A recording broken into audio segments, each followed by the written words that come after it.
This is the story of the political conspiracy and brutal execution that brought the Reign of Terror to a stunning and gruesome end. Act 1. The Architect of Terror. The French Revolution didn't start with the guillotine. It started with an explosion of hope, a promise of liberty, equality, and fraternity for a nation crushed under the weight of monarchy. At the heart of this storm was Maximilien Robespierre, a quiet lawyer from Arras who was fiercely dedicated to the cause. His supporters called him the Incorruptible, a man whose virtue was as unwavering as his revolutionary zeal. Right alongside him was his younger brother Augustin, also a lawyer.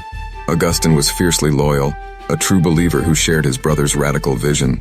Together they climbed the treacherous ladder of revolutionary politics, becoming key figures in the Radical Jacobin Club and, most importantly, the Committee of Public Safety. This 12-man committee was essentially the new government of France, tasked with protecting the fragile republic from its enemies, both at home and abroad. But protection quickly spiraled into paranoia. The year 1793 was a time of absolute crisis.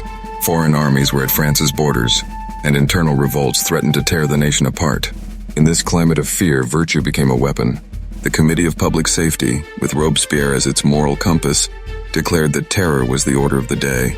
To save the revolution, they argued, they had to destroy its enemies. The only question was, who was an enemy? The answer came with the horrifying efficiency of the Law of 22 Prairial, passed on June 10, 1794. Drafted under Robespierre's watch, this law stripped justice down to the bone. It denied the accused any right to a defense lawyer, got rid of the need for evidence or witnesses, and gave the court only two options: acquittal or death.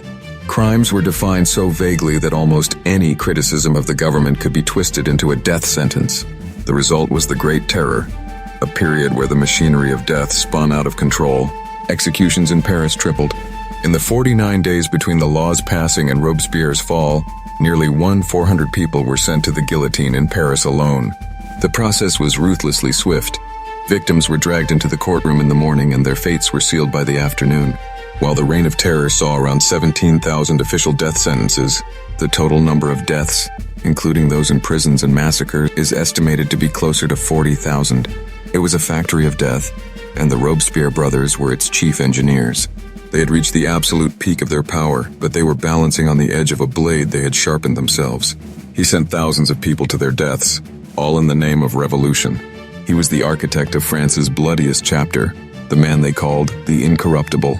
But in his final savage hours, Maximilien Robespierre would discover that the monster he'd created was still hungry, and that it had come back for him and his brother. In the spring of 1794, a ruthless purge began. The radical faction was swiftly executed, followed by the moderate leaders, severing bonds of friendship and trust in the name of power. Paranoia crept into the heart of the revolution. Whispers of betrayal echoed through the halls, as even the closest allies began to suspect one another under the weight of fear. On Thermidor, the leader returned after a month's silence, delivering a frantic speech about conspiracies within the government, refusing to name any traitors, turning suspicion against all. The refusal to reveal names united the deputies in fear.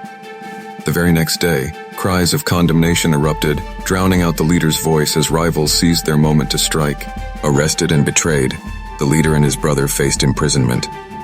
Yet the city's loyalists defied orders, freeing them to seek refuge at the city hall, igniting a desperate standoff. In the rain-soaked dawn, troops stormed the city hall. A pistol shot shattered the chaos. One brother fell with a shattered jaw, the other leapt from a window. Fate cruel and final. The architects of the terror were now broken, bleeding prisoners. Maximilien, his face a mask of blood held together by a crude bandage, was laid on a table for all to see. Augustin, severely injured from his fall, and the disabled Couthon were carried from the scene. They were taken to the conciergerie, the infamous prison that was the final stop before the guillotine. Their trial was a grotesque formality. The very law they created, the Law of 22 Prairial, was now used against them. There was no defense, no evidence. They were simply identified as outlaws and condemned to death. That evening, 3 carts carried the 22 condemned men through the streets of Paris toward the Place de la Révolution. A massive crowd, the same kind that once cheered for Robespierre, now screamed curses at him. The execution of Maximilien Robespierre was a spectacle of particular cruelty. His face was swollen, his eyes closed, and he was the 10th man brought to the scaffold. As the executioner, Charles-Henri Sanson, prepared him, he roughly tore off the bandage holding his shattered jaw in place. Robespierre let out an animalistic scream of agony, a sound that was silenced only by the fall of the blade. Augustin, horribly injured but still alive, was executed in the same procession.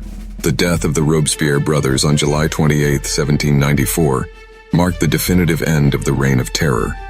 The period that followed, known as the Thermidorian reaction, saw the dismantling of the brutal machine they had perfected. The Jacobin Club was closed, the Committee's power was broken, and the revolutionary fire that had consumed France finally began to cool. But the bloodletting wasn't quite over. In the days that followed, about 100 of their staunchest supporters from the Paris Commune were also sent to the guillotine. The legacy of the Robespierre brothers is one of terrible, tragic irony. They rose to power on ideals of virtue and liberty, yet they became the faces of systemic, state-sanctioned murder. Maximilien Robespierre, the incorruptible, was consumed by the very fire he had so ruthlessly fanned. If he had died just 2 years earlier, he might be remembered as a champion of the people. Instead, his name is forever tied to the guillotine and the paranoid terror that nearly devoured the revolution from within. If you found this look into the dark side of the revolution compelling, be sure to subscribe and hit that notification bell for more untold stories from history. Now let us know in the comments, was Maximilien Robespierre a bloodthirsty tyrant or a tragic idealist who was ultimately destroyed by his own principles?